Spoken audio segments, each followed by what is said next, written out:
ओम नमो भगवते वासुदेवाय। प्रिय भक्तगणों, आइए सुनते हैं श्रीमद् भागवत महापुराण की कथा। प्रिय भक्तगणों, आज की कथा में हम श्रवण करेंगे गोकर्णोपाख्यान प्रारंभ। सूत जी कहते हैं, मुनिवर, उस समय अपने भक्तों के चित्त में अलौकिक भक्ति का प्रादुर्भाव हुआ देख भक्त वत्सल श्री भगवान अपना धाम छोड़कर वहां पधारे। उनके गले में बनमाला शोभा पा रही थी। श्री अंग सजल जलधर के समान श्याम वर्ण था। उस पर मनोहर पीताम्बर सुशोभित था। कटी प्रदेश करधनी की लड़ियों से सुसज्जित था।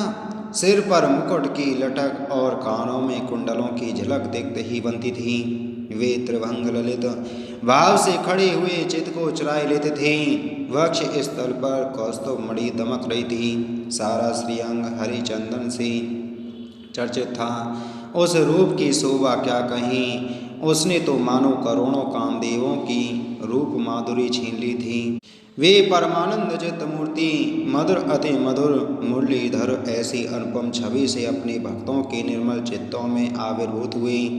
भगवान के नित्य लोक निवासी लीला परिकर उद्धव आदि वहां गुप्त रूप से उस कथा को सुनने के लिए आए हुए थे। प्रभु के प्रकट होते ही चारों ओर जय हो की ध्वनि होने लगी। उस समय भक्ति रस का अधोक प्रवाह चला। बार बार अबीर गुलाल और पुष्पों की बरसात था। शंख ध्वनि होने लगी।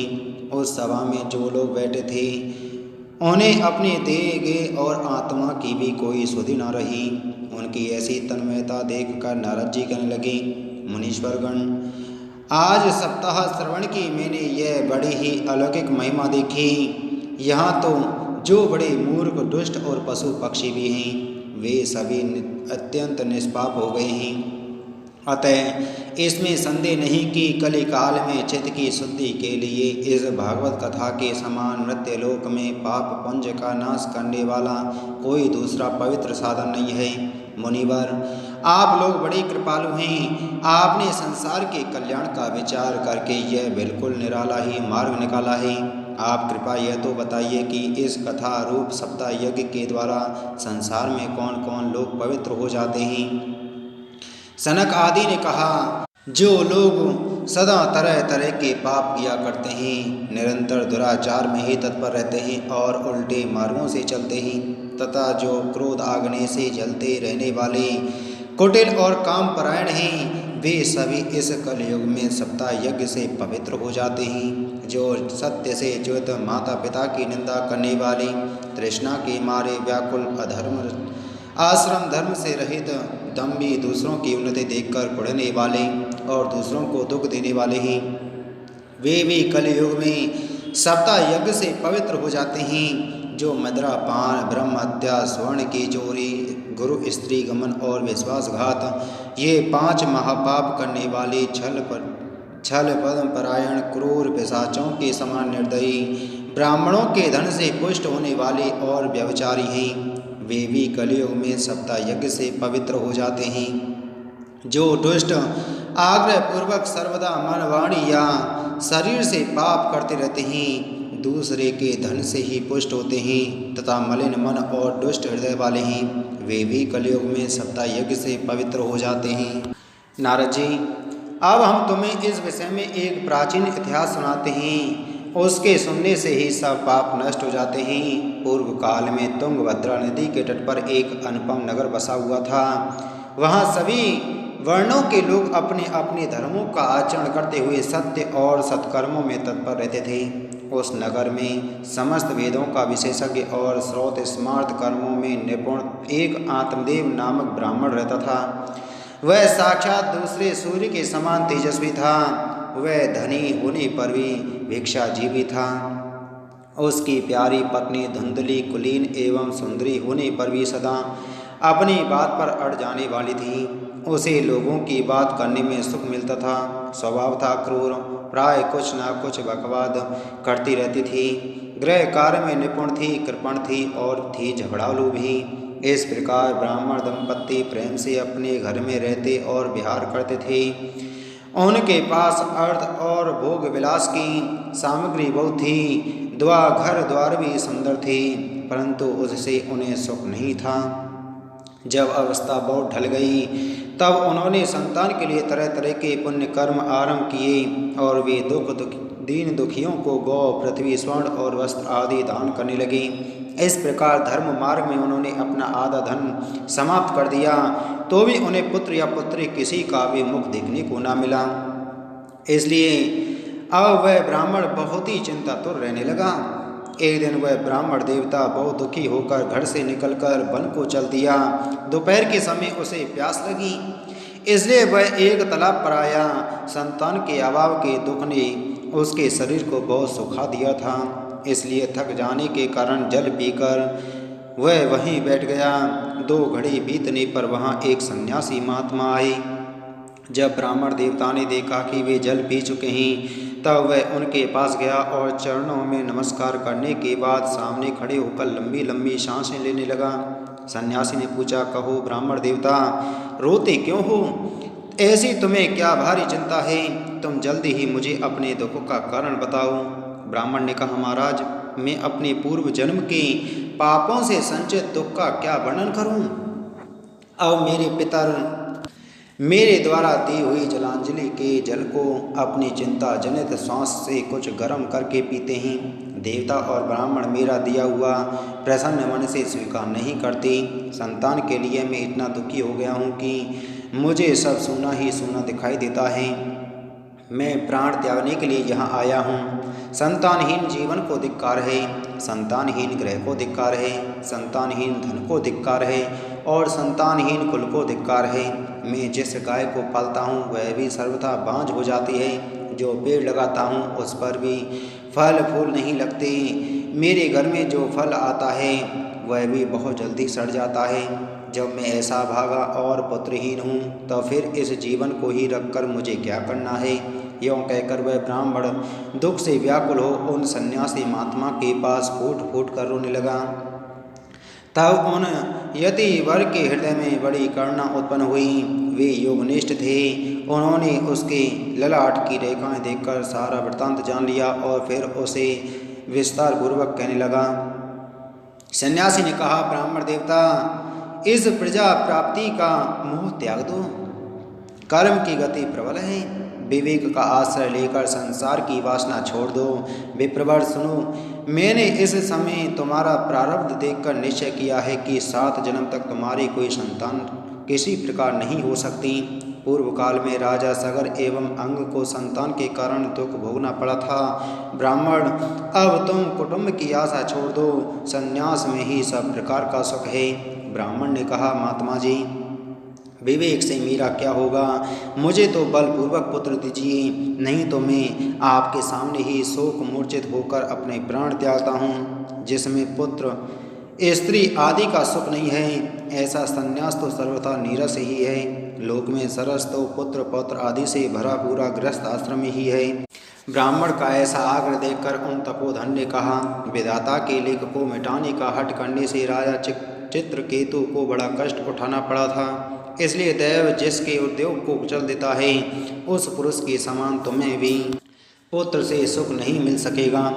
तुमने तो बड़ा हठ पकड़ रखा है और अर्थी के रूप में तुम मेरे सामने उपस्थित हो।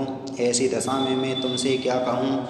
जब महात्मा जी ने देखा कि यह किसी प्रकार अपना आग्रह नहीं छोड़ता, तब उन्होंने उसे एक फल देकर कहा, इसे तुम अपनी पत्नी को खिला देना, इससे उसके एक पुत्र होगा। तुम्हारी स्त्री को 1 साल तक सत्य, शौच, दया, दान और एक समय ही एक अन्न खाने का नियम रखना चाहिए। यदि वह ऐसा करेगी तो बालक बहुत शुद्ध स्वभाव वाला होगा। यों कहकर वे योगीराज चले गए और ब्राह्मण अपने घर लौट आया। वहाँ आकर उसने वह फल अपनी स्त्री के हाथ में दे दिया और स्वयं कहीं चला गया। उसकी स्त्री तो कुटिल स्वभाव की थी ही। वह रो रो कर अपनी एक सखी से कहने लगी, सखी, मुझे तो बड़ी चिंता हो गई। मैं तो यह फल नहीं खाऊंगी। फल खाने से गर्व रहेगा और गर्भ से पेट बढ़ जाएगा, फिर कुछ खाया पिया जाएगा नहीं। इससे मेरी शक्ति क्षीण हो जाएगी। तब बता, घर का धंधा कैसे होगा? और देववश यदि कहीं गांव में डाकुओं का आक्रमण हो गया तो गर्भिणी स्त्री कैसे भागेगी? यदि सुखदेव जी की तरह यह गर्भ भी पेट में ही रह गया तो इसे बाहर कैसे निकाला जाएगा? और कहीं प्रसव काल के समय वह टेढ़ा हो गया तो फिर प्राणों से ही हाथ धोना पड़ेगा। यों भी प्रसव के समय बड़ी भयंकर पीड़ा होती है। मैं सुकुमारी भला यह सब कैसे सह सकूंगी। मैं जब दुर्बल पड़ जाऊंगी तब ननद रानी आकर घर का सारा सब माल मता समेट ले जाएगी और मुझसे तो सत्य शौच आदि नियमों का पालन होना भी कठिन ही जान पड़ता है। जो स्त्री बच्चा जनती है उसे उस बच्चे के लालन पालन में भी बड़ा कष्ट होता है। मेरे विचार से तो वंध्य या विधवा स्त्रियां ही सुखी हैं। मन में ऐसे ही तरह तरह के कुतर्क उठने से उसने वह फल नहीं खाया और जब उसके पति ने पूछा फल खा लिया तब उसने कह दिया हाँ खा लिया। एक दिन उसकी बहन अपने आप ही उसके घर आई तब उसने अपनी बहन को सारा वृतांत सुनाकर कहा कि मेरे मन में इसकी बड़ी चिंता है। मैं इस दुख के कारण दिनों दिन दुबली हो रही हूँ। बहन मैं क्या करूँ। बहन ने कहा मेरे पेट में बच्चा है, प्रसव होने पर वह बालक मैं तुझे दे दूंगी। तब तक तो गर्भवती के समान घर में गुप्त रूप से सुख से रहे। तू मेरे पति को कुछ धन दे देगी तो भी तुझे अपना बालक दे देंगे। हम ऐसी युक्ति करेंगे कि जिसमें सब लोग यही कहें कि इसका बालक 6 महीने का होकर मर गया और मैं नित्य प्रति तेरे घर आकर उस बालक का पालन पोषण करती रहूंगी। तो इस समय इसकी जांच करने के लिए यह फल गौ को खिला दें। ब्राह्मणी ने स्त्री स्वभाववश जो उसकी बहन ने कहा था वैसे ही सब किया। इसके पश्चात समयानुसार जब उस स्त्री के पुत्र हुआ तब उसके पिता ने चुपचाप लाकर उसे धुंधली को दे दिया और उसने आत्मदेव को सूचना दे दी कि मेरे सुखपूर्वक बालक हो गया है। इस प्रकार आत्मदेव के पुत्र हुआ सुनकर सब लोगों को बड़ा आनंद हुआ। ब्राह्मण ने उसका जात कर्म संस्कार करके ब्राह्मणों को दान दिया और उसके द्वार पर गाना बजाना तथा अनेक प्रकार के मांगलिक कृत्य होने लगे। धुंधली ने अपने पति से कहा मेरे स्तनों में तो दूध ही नहीं है, फिर गौ आदि किसी अन्य जीव के दूध से मैं इस बालक का किस प्रकार पालन करूंगी। मेरी बहन के अभी बालक हुआ था, वह मर गया है, उसे बुलाकर अपने यहाँ रख ले तो वह आपके इस बच्चे का पालन पोषण कर लेगी। तब पुत्र की रक्षा के लिए आत्मदेव ने वैसा ही किया तथा माता धुंधली ने उस बालक का नाम धुंधकारी रखा। इसके बाद 3 महीने बीतने पर उस गौ के भी एक मनुष्याकार बच्चा हुआ। वह सर्वांग सुंदर दिव्य निर्मल तथा स्वर्ण की सी कांति वाला था। उसे देखकर ब्राह्मण देवता को बड़ा आनंद हुआ और उसने स्वयं ही उसके सब संस्कार किए। इस समाचार से और सब लोगों को भी बड़ा आश्चर्य हुआ और वे बालक को देखने के लिए आए तथा आपस में कहने लगे देखो भाई, अब आत्मदेव का कैसा भाग्य उदय हुआ है। कैसे आश्चर्य की बात है कि गौ के भी ऐसा दिव्य रूप बालक उत्पन्न हुआ है। देव योग से इस गुप्त रहस्य का किसी को भी पता न लगा। आत्मदेव ने उस बालक के गौ के से कान देकर उसका नाम गोकर्ण रखा। कुछ काल बीतने पर वे दोनों बालक जवान हो गई। उनमें गोकर्ण तो बड़ा पंडित और ज्ञानी हुआ, किंतु धुंधकारी बड़ा ही दुष्ट निकला। स्नान शौच आदि ब्राह्मण उचित आचारों का उसमें नाम भी न था और न खान पान का ही कोई परहेज था। क्रोध उसमें बहुत बड़ा चढ़ा था। वह बुरी बुरी वस्तुओं का संग्रह किया करता था। मुर्दे के हाथ से छुआया हुआ अन्न भी खा लेता था। दूसरों की चोरी करना और सब लोगों से द्वेष बढ़ाना उसका स्वभाव बन गया था। छिपे छिपे वह दूसरे के घरों में आग लगा देता था। दूसरों के बालकों को खिलाने के बहाने गोद में लेता था और उन्हें चट कुएं में डाल देता। हिंसा का उसे व्यसन सा हो गया था। हर समय वह अस्त्र शस्त्र धारण किए रहता और बेचारे अंधे और दीन दुखियों को व्यर्थ तंग करता। चांडालों से उसका विशेष प्रेम था।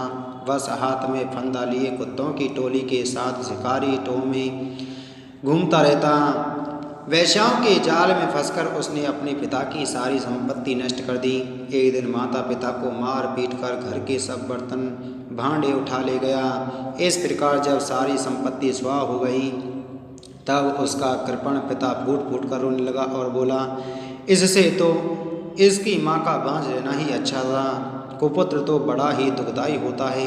अब मैं कहाँ रहूँ, कहाँ जाऊँ? मेरी इस संकट को कौन काटेगा? हाय, मेरे ऊपर तो बड़ी विपत्ति आ पड़ी है। इस दुख के कारण अवश्य मुझे एक दिन प्राण छोड़ने पड़ेंगे। उसी समय परम ज्ञानी गोकर्ण जी वहाँ आए और उन्होंने पिता को वैराग्य का उपदेश करते हुए बहुत समझाया।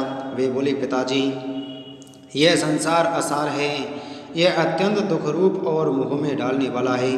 पुत्र किसका, धन किसका, स्नेहवान पुरुष रात दिन दीपक के समान जलता रहता है। सुख ना तो इंद्र को है और ना चक्रवर्ती राजा को ही, सुख है तो केवल विरक्त एकांत जीवी मुनि को। यह मेरा पुत्र है, इस अज्ञान को छोड़ दीजिए, मोह से नरक की प्राप्ति होती है। यह शरीर तो नष्ट होगा ही, इसलिए सब कुछ छोड़कर वन में चले जाइए।